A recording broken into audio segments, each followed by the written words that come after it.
Iran জুড়ে ব্যাপক Israeli হামলার পর প্রতিশোধমূলক বড় হামলা চালিয়েছে ইরান। ইসরায়েলি শহরগুলোতে এই অবস্থায় গোটা মধ্যপ্রাচ্যে এখন যুদ্ধ সাজ। যে কোনো সময় যুদ্ধ সর্বাত্মক আকার ধারণ করতে পারে। কিভাবে এই ভয়ঙ্কর পরিস্থিতির সৃষ্টি হতে পারে তা নিউ ইয়র্ক টাইমসের বিশ্লেষণে উঠে এসেছে। ইসরায়েলি প্রধানমন্ত্রী বেনিয়ামিন নেতানিয়াহু হুমকি দিয়েছেন, ইরানের পারমাণবিক কর্মসূচি নির্মূল করতে যতদিন লাগে ততদিন হামলা চলবে। মার্কিন প্রেসিডেন্ট ডোনাল্ড ট্রাম্পও পরমাণু কর্মসূচি ত্যাগ করতে ইরানকে হুমকি দিয়ে রেখেছিলেন।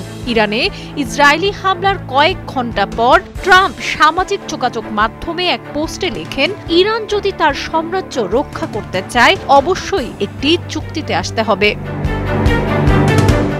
ঘটনাদৃষ্টে বলা যায়, ট্রাম্প ও নেতানিয়াহু ইরানের সঙ্গে একটি গেম খেলেছেন। তা হল, একদিকে যুক্তরাষ্ট্র আলোচনার নামে ইরানের পারমাণবিক কর্মসূচি চাপের মুখে ফেলবে, পাশাপাশি ইসরায়েলের ব্যাপক হামলা চালিয়ে পারমাণবিক স্থাপনা ধ্বংস করে দেবে। এ অবস্থায় চাপের মুখে ইরান সমঝোতায় আসতে বাধ্য হবে, কিন্তু এই কৌশল কাজে দেবে না বলেই প্রতীয়মান হচ্ছে। কারণ ইসরায়েলি হামলার পর ইরান ঘোষণা দিয়েছে, যুক্তরাষ্ট্রের সঙ্গে আর আলোচনা চালিয়ে যাওয়া অর্থহীন।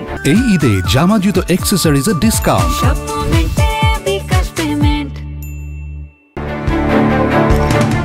Johns Hopkins school of advanced international স্টাডিজের প্রাক্তন ডিন ভ্যালিয়ার নাসর বলেছেন, ট্রাম্প হয়তো ইরানের বিরুদ্ধে পদক্ষেপকে দর কষাকষি হিসেবে দেখছেন। এটি একটি বড় জুয়া। মার্কিন পররাষ্ট্র দপ্তরের সাবেক এই কর্মকর্তা বলেন, যুক্তরাজ্যের প্রধানমন্ত্রী কিয়ার স্টারমার ও ফ্রান্সের প্রেসিডেন্ট ইমানুয়েল ম্যাক্রন শুধু সংযমের আহ্বান জানাতে পারেন, কিন্তু ট্রাম্পই শুধু এখানে নির্ণায়ক ভূমিকায় আছেন। সেক্ষেত্রে তাকে ইরান ও ইসরায়েল উভয় পক্ষকেই চাপ প্রয়োগ করতে হবে। মধ্যপ্রাচ্যে যুদ্ধের উত্তেজনায় ইতোমধ্যে তেলের দাম 10%-এরও বেশি পড়ে গেছে। একটি সর্বাত্মক যুদ্ধ বিশ্বব্যাপী প্রবৃদ্ধির ওপর আঘাত হানবে, যা বিশ্বকে আরেকটি অনিশ্চয়তার দিকে ঠেলে দেবে। এদিকে ইরানের খাতাম আল আনবিয়া আকাশ প্রতিরক্ষা ঘাঁটির কমান্ডার মেহের নিউজকে জানিয়েছেন, শেষ 1 ঘণ্টার ব্যবধানে তারা দখলদার ইসরায়েলের 10টি সামরিক বিমান ধ্বংস করেছেন। তবে এ বিষয়ে বিস্তারিত জানা যায়নি। ইসরায়েলের পক্ষ থেকেও কোনো বার্তা আসেনি। আন্তর্জাতিক সংবাদ সংস্থা এপির খবরে বলা হয়, ইসরায়েলের সাথে যুদ্ধের ক্ষেত্রে হিজবুল্লাহকে দীর্ঘদিন ধরে ইরানের প্রথম প্রতিরক্ষা বাহিনী হিসেবে বিবেচনা করা হচ্ছে। কিন্তু ইরানে এত বড় ইসরায়েলি হামলার পরও লেবাননের জঙ্গি গোষ্ঠীটি লড়াইয়ের বাইরে রয়েছে।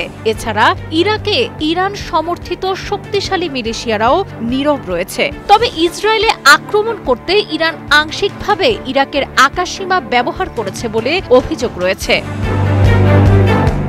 এদিকে এরই মধ্যে ইরানের রাষ্ট্রীয় সংবাদ সংস্থা ইরনার প্রতিবেদনে বলা হয়েছে, মাসুদ পেজেশকিয়ান সৌদি আরবের ক্রাউন প্রিন্স মোহাম্মদ বিন সালমানকে ফোন করে জানিয়েছেন, ইহুদিবাদী সরকার আমরা যেখানে কিছু অর্জন করতে চেয়েছিলাম, প্রতিটি ক্ষেত্রে ব্যাঘাত ও নাশকতা সৃষ্টি করেছে।